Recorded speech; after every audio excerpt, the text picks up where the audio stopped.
बड़ी खतरनाक डेवलपमेंट हुई है पाकिस्तान के लिए। बोलते ना आयरनीज ऑफ आयरनी, कितने टाइम तक पाकिस्तान बचेगा, कब तक बचेगा, क्या क्या करता रहेगा, क्या नहीं करेगा, ये सब चीजें हमारे दिमाग में चलती रहती हैं। लेकिन पाकिस्तान को फंसाने के काफी सारे तरीके हैं और एक है FATF, financial action task force. Bharat को एक बड़ी कामयाबी मिल गई जी।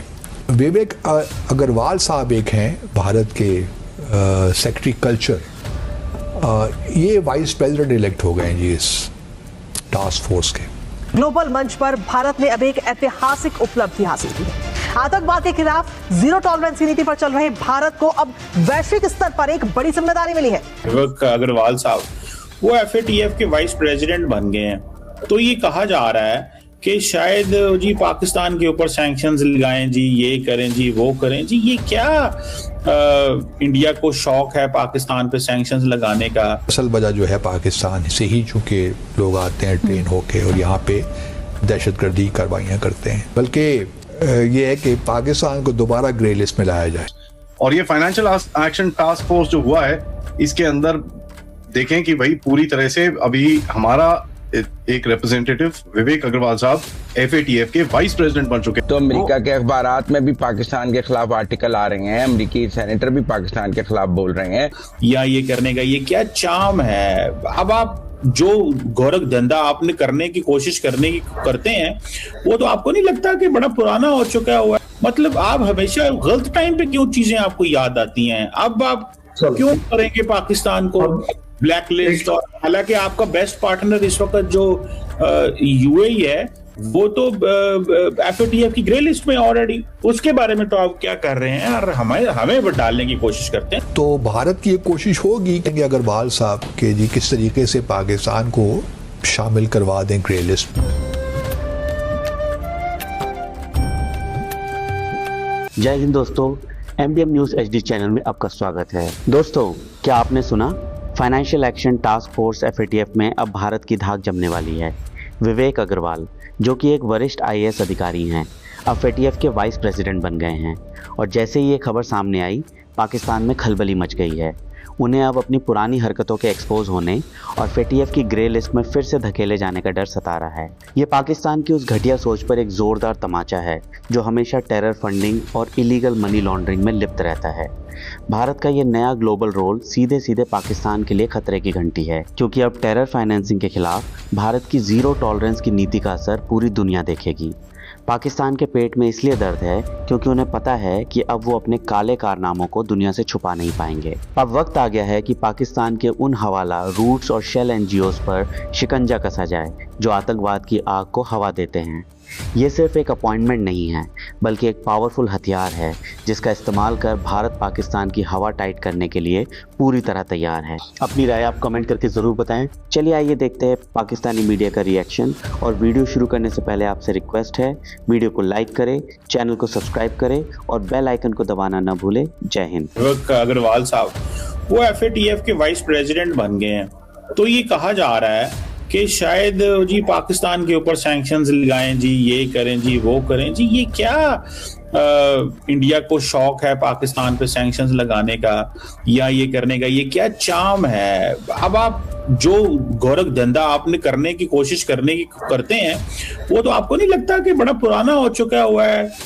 मतलब आप हमेशा गलत टाइम पे क्यों चीजें आपको याद आती हैं? अब आप क्यों करेंगे पाकिस्तान को ब्लैक लिस्ट? और हालांकि आपका बेस्ट पार्टनर इस वक्त जो UAE है, वो तो FATF की ग्रे लिस्ट में ऑलरेडी। उसके बारे में तो आप क्या कर रहे हैं और हमें डालने की कोशिश करते हैं? मतलब आजकल UAE आपको खराब लगने लगा क्योंकि इस बेचारे ने अपने पैसे आपसे वापस ले लिए हैं। वो $3 मिलियन इतने ज्यादा महंगे पड़ गए आपको कि अब वो अच्छा नहीं लग रहा। जब आप उसकी रोटियों पर पल रहे थे, कम से कम उसका एहसान तो माना जा सकता है। कमर सीमा साहब, इसकी रोटियां $3 बिलियन मेरे से लिए थे, उससे लिए थे आपने। लोग कर्जा लेते हैं, एक होती है कर्जा लेते हैं। कल सब सुन रहे हैं। हाँ, अब यही बात है आपके लिए। अब आप प्राइम मिनिस्टर की बात कर रहे हैं। कर्जे दुनिया ममालिक लेती है, आपके मुल्क ने कर्जे नहीं लिए। नरेंद्र मोदी ने तो ज्यादा कर्जे लिए हुए हैं। आप बता दीजिए आपकी किस कंट्री से लिए और आपने किस कंट्री से नहीं लिए? मुझे एक बात, कौन सी एक कंट्री है जिससे आपने नहीं लिए? चलिए बता दीजिए। आपने FATF की बात करी है। आप जब आप FATF में आए थे तो इंडिया उसका चेयरमैन था? नहीं था, ये भी आप मानेंगे। कंसेक्यूटिवली आप 4 साल तक उसमें रहे थे, क्या इंडिया उसका चेयरमैन था? नहीं था। आपके अपने दोस्त नहीं कह पाएंगे, वो गलत हो जाएगा, यूएस बुरा मान जाएगा। आपके अपने माई बाप के होते हुए आप उस FATF में गए थे। अब आगे बात इंडिया की। मैं कर्नल शैलेंद्र सिंह आपके शो पर कमर चीमा को गारंटी दे रहा हूं, टेररिज्म से रिलेटेड कोई टेरर फंडिंग मत करिए, आप कभी इस लिस्ट में नहीं आए। और बोलिए मैं क्या कर सकता हूं? कौन होते हैं ये फैसला करने वाले, या आपको कौन पूछता है दुनिया में, मुझे बताएं। मैं तो सिर्फ ये कह रहा हूं कि ये आपको जो दुनिया पूछ ही नहीं रही और FATF का चेयरमैन बन गए। दुनिया पूछ ही नहीं रहे, ग्लोबल साउथ की वॉइस बन गए। G7 में किसकी औकात, आपको भी पता है मैं किसके बारे में बात कर रहा हूं, किसकी औकात कि वो G7 के सामने उस पोडियम पर जाकर खड़ा हो पाए, उसकी कोई सुन ही नहीं रहा है। बोलते ना आयरनीज ऑफ आयरनी, कितने टाइम तक पाकिस्तान बचेगा, कब तक बचेगा, क्या करता रहेगा, क्या नहीं करेगा, ये सब चीजें हमारे दिमाग में चलती रहती हैं। लेकिन पाकिस्तान को फंसाने के काफी सारे तरीके हैं और एक है FATF, financial action task force. और ये फाइनेंशियल एक्शन टास्क फोर्स जो हुआ है, इसके अंदर देखें कि भाई पूरी तरह से अभी हमारा एक रिप्रेजेंटेटिव विवेक अग्रवाल साहब FATF के वाइस प्रेसिडेंट बन चुके हैं फ्रॉम जुलाई 2026 टू जून 2027। तो ये की पॉइंट है जहां पर पाकिस्तान को कहीं ना कहीं हम खेल सकते हैं। पाकिस्तान का लास्ट जो ग्रे लिस्ट टाइमलाइन है वो आपके सामने आया था आई थिंक 2018 से, हाँ जून 2018 से पाकिस्तान ग्रे लिस्ट में था एंड अक्टूबर 2022 तक पाकिस्तान ग्रे लिस्ट में रहा, जब उसकी हालत मतलब काफी हद तक खराब हो गई थी। अब FATF है क्या? फाइनेंशियल एक्शन टास्क फोर्स एक ऐसी चीज है जो दुनिया का एक वॉचडॉग है। मनी लॉन्ड्रिंग, टेरर फाइनेंसिंग और इलिसिट फाइनेंशियल नेटवर्क्स के बारे में वो काफी मतलब वो काम करते हैं, उनको रोकते हैं और उनके ऊपर काफी कॉल आउट करते हैं।